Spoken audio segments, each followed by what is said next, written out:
nigaranam, sevgilim inan. Ürəyim yolunu gözləyir hər zaman. Səsin gəlməyəndə darıxır gecəm. Adını pıçıldar hər bir düşüncəm. Ömür boyu gözümdə kam, qəlbimdə arzu kam. Bu həsrəti daşıyıram, sənsiz daşıyıram. Mən bir təhərə yaşayıram, sənsiz yaşayıram. Təkcə sənə nigaranam, səndən nigaranam. Ömür ötüb keçir, aramaram, heç bilmirsən bəlkə.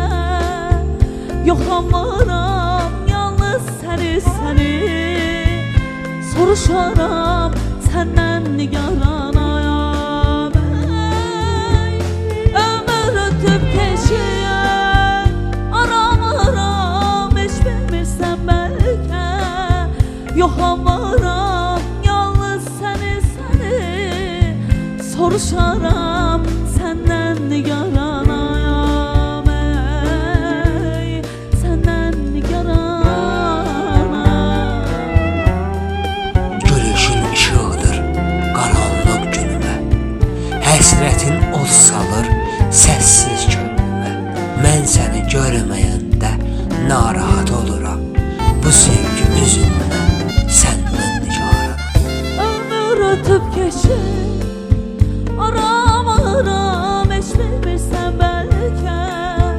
Yoxlamaram, yalnız səni, soruşaram, səndən nigaranam. Ömür ötüb keçir, aramaram, heç bilmirsən bəlkə. Yoxlamaram, yalnız səni, soruşaram, səndən nigaranam.